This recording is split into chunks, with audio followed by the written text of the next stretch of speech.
the Can-Am Garage guys. Today we're gonna, excuse me, take a quick look around my spray booth and play with the airbrush for a minute. Although we're not spraying anything. This is just something I'd learned recently. Okay, so what can you see here? I definitely believe in safety and security, so there's gloves that I wear. You notice the overspray on them? That's fine, that's good. I'd rather have the overspray on the gloves than on me. Originally, I was using the medical grade gloves, available at the pharmacy. You know something? Those things are wicked thin. I would definitely, if you want to be wearing the Niltrate gloves like I do, then I would definitely be recommending that you get they don't have to be the no-name ones, which are what these are, but these are meant for cleaning. Oh, once that's home. Okay, I thought I saw something on it somewhere where it said that they were meant for cleaning. I know I got them in the cleaning aisle of the store. They're thicker. They last longer, and that's pretty cool. I mean, I will use each of these gloves individually until I manage to rip one or put a hole in it or whatever else. Then I replace each glove as necessary. All right, like I said, definitely believe in safety and security. Filter, yeah, it's pink. It's probably about time to replace it again. And it's stored in a plastic bag, sealed, because the less airtime you have on the cartridges, the longer they last. All right, apron. Yeah, this one is probably 30 years old. I bought two about at the same time, one for work, one for hobby use. The work one, long gone. And it came from Canadian Tire here in Canada. It's, as you can see, it's duckware. I don't think they make them anymore, and they're certainly not the price. Even if they do, they're certainly not the prices, but the same price. And they're definitely, I don't know, last longer, I guess. I don't actually tie up the strings behind my back, but it is kept over the front of my shirt to try and keep paint off me, and every so often it does do its job. Painting parts. You can't see these because of where they're back, but this is just a simple paint stirring stick. Yeah, paint your master finish. Yeah, okay, so this is definitely something I'd get in Quebec, but yeah, there's definitely one. That one says Seco. Yeah, I think that's a Canadian brand too. Regardless, piece of doubled over blue masking tape, hold the parts on there, and we're good to go.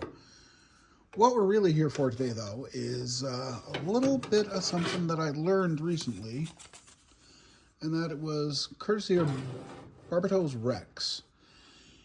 Like me, he's right-handed, and he does like to airbrush. Cool. Now, when I started airbrushing, I never had anybody to show me which side is right, which side is wrong, and which to mount your paint cup. And I really can't remember which side I had mounted on when I had my Aztecs.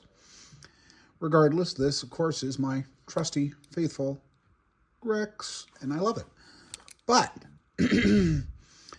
watching that video with Barbatos Rex, I noticed that his airbrush was set up with his color cup here versus the blackout, the block out, blank out. That's the word I'm looking for. So I said, well, if he can do it, I can do it. And pardon me, I've already sort of, well, we'll get to that in a minute.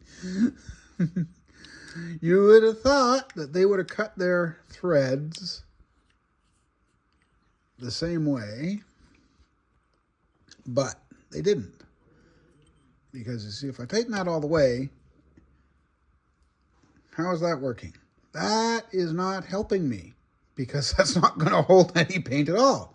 So I got to thinking, I wonder what would happen, and I'm doing this for a reason, because I have to show you this.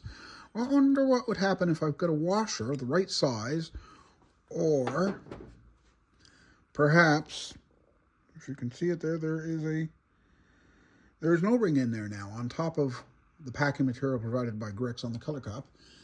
And without it, it was even worse. With one, better. With a second one, which I'm just putting on here, And there's a third, if I ever need it, or if there needs to be a sacrificial one for the sake of the cat, Grom. And when I realized all this, that Barbatos Rex was showing me that this is the right way to set up a right-hand an airbrush for a right-hander, I said, you mean to say I can get better paint jobs than what I've been getting? And here I am tightening it all the way up and then some. Wow. There it is. So that means now that I can watch what I'm doing, following it like that, and I can't wait to try this. And it also means, in theory, maybe my paint jobs can get even better.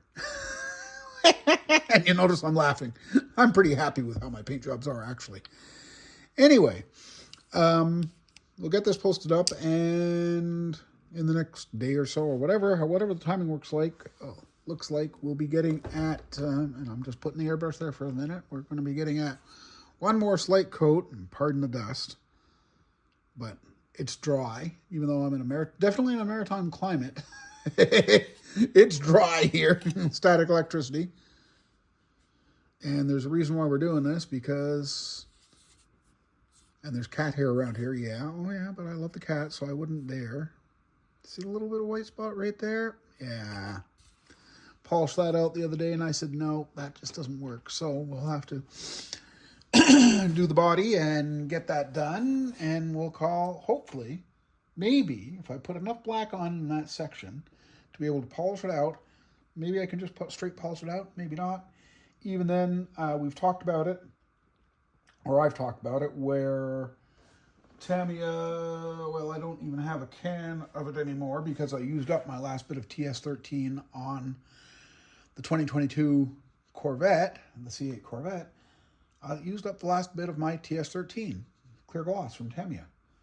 So what am I going to do? Well, about a month ago when I was in Dartmouth Crossing, meeting up with Chris Martin and checking out Great Hobbies, I noticed they had a couple bottles of